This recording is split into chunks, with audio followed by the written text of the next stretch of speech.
नमस्कार मैत्रिणींनो, चविष्ट भोजन या माझ्या यूट्यूब चॅनलवर मी तेजस्वी सर्वांचं स्वागत करते. आज या ठिकाणी आपण कोबी मंचुरियन पाहणार आहोत. कोबी मंचुरियन ही खायला खूप टेस्टी लागतात. आपण बाहेरून जर घ्यायचं म्हणलं तर ते खूप महाग असते. त्यापेक्षा आपण घरच्या अगदी कमी साहित्यामध्ये एकदम झटपट आणि पटकन आपण कोबी मंचुरियन करू शकतो. चला तर आपण आता तयारीला लागू. यासाठी मी एक कोबी स्वच्छ धुवून घेतलेला आहे आणि आपल्याला कोबी आहे तो खिसून घ्यायचा आहे. तुम्ही हा चिरून पण घेऊ शकता आणि खिसून पण घेऊ शकता. आता आपल्याला कोबी खिसून घ्यायचा आहे. चला तर आपण आता खिसायला सुरुवात करूया. आता माझा कोबी खिसून झालेला आहे. मी याच्यातील पाणी काढून घेतलं आहे आणि ते साईडला ठेवलं आहे. जर मला गरज वाटली, जास्त घट्ट जर झालं तर मी त्याच्यामध्ये नंतर ते पाणी टाकणार आहे. मी ह्याच्यामध्ये मीठ टाकलं आहे, चटणी टाकली आहे, रेड सॉस टाकला आहे, रेड चिली सॉस. आता जिंजरची पेस्ट म्हणजे आल्याची पेस्ट टाकली आहे. नंतर सोया सॉस आपल्याला टाकायचा आहे. त्यानंतर मी कॉर्नफ्लॉवर टाकलेला आहे. त्यानंतर आता आपल्याला इथं मैदा टाकायचा आहे. आता मी मैदाही टाकलेला आहे आणि आपल्याला हे आता जास्त घट्ट पण नाही आणि पातळ पण नाही असं आपल्याला तिंपून घ्यायचं आहे.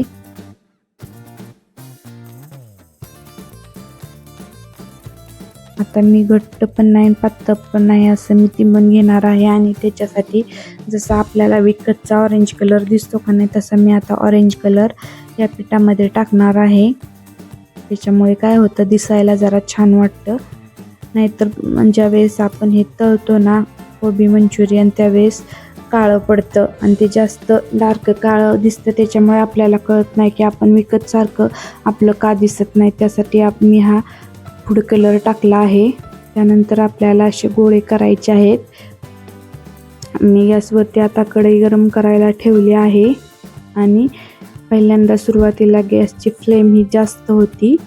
तेव्हा मी हे कोबी मंचुरियन जे बॉल आहेत ते सोडून घेते आणि ज्यावेळेस सोडून होतील ना त्यावेळेस आपल्याला गॅसची फ्लेम कमी करायची आहे आणि एकदम बारीक गॅसच्या फ्लेमवर एकदम कुरकुरीत अशी मंचुरियन बॉल आपल्याला तळून घ्यायचे आहेत.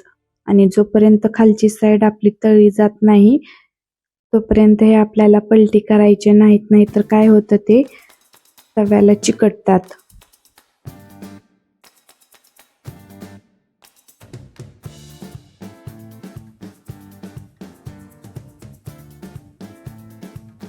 आता आपण पलटी करून घेऊया. तुम्ही बघू शकता की खालचं ज्यावेळेस तळ होतं ना त्यावेळेस उलताण्याने मी हे पलटी केलं आहे. सुरुवातीला आपल्याला उलताना वापरायचा आहे. तुम्ही बघू शकता अजिबात एकही मंचुरियनचा बॉल हा माझा कढईला चिकटलेला नाही. एकदम सुटसुटीत असा बनलेला आहे.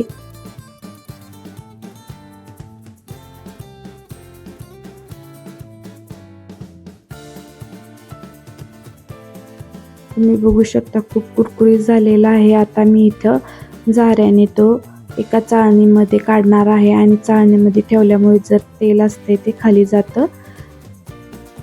सुरुवातीला आपल्याला उलताना वापरायचं आहे. आता मी याची दुसरी तयारी करते फ्रायची. आता तेल गरम झालेलं आहे. त्याच्यामध्ये बारीक चिरलेला कोबी टाकलेला आहे आणि तो कोबी आपल्याला तेलात हलक्याशा हाताने फिरवून घ्यायचा आहे. त्यानंतर मी कट केलेली आपली मिरची, तिखट मिरची टाकली आहे. शिमला मिरची असेल तर तुम्ही शिमला मिरची टाका. त्यानंतर आपल्याला सोया सॉस त्याच्यामध्ये टाकायचा आहे. थोडासा टाकायचा आहे सोया सॉस. त्यानंतर अद्रक लसूणच्या पेस्टचा सॉस आहे तो टाकलेला आहे. त्यानंतर आपल्याला टोमॅटो सॉस आहे तो थोडा जास्त टाकायचा आहे आणि उलताण्याने आपल्याला हे परतून घ्यायचं आहे. त्यानंतर मी शेजवान सॉस थोडासा टाकला आहे. जरा बर्नीला खाली लागला, थोडासा राहिला होता, नंतर मी चमच्याने टाकलेला आहे. मी 1 चमचा शेजवान सॉस टाकला आहे आणि व्यवस्थित असं आपल्याला हे परतून घ्यायचं आहे. आणि नंतर ते एकजीव झाले की आपल्याला हे ते तळून घेतलेले मंचुरियनचे बॉल आपल्याला टाकायचे आहे कढईत आणि व्यवस्थित असं आपल्याला हे सगळीकडे मसाला म्हणजे आपण जे सॉस टाकले होते आणि कोबी सर्वत्र लागेल असं आपल्याला कढईमध्ये परतून घ्यायचं आहे. आपलं एकदम हॉटेलसारखं कोबी मंचुरियन घरच्या घरी बनवून तयार आहे. आमचा व्हिडिओ कसा वाटला तुम्हाला हे सांगायला विसरू नका. आमची रेसिपी आवडल्यास तुम्ही आमच्या चॅनलला सबस्क्राईब, लाईक अँड शेअर आणि कमेंटही करायला विसरू नका. आणि असेच नवीन व्हिडिओ पाहण्यासाठी आमच्या चॅनलला सबस्क्राईब करा आणि बेल आयकॉनवर जाऊन क्लिक करा म्हणजे आमच्या नवीन रेसिपी तुम्हाला पाहता येतील. धन्यवाद.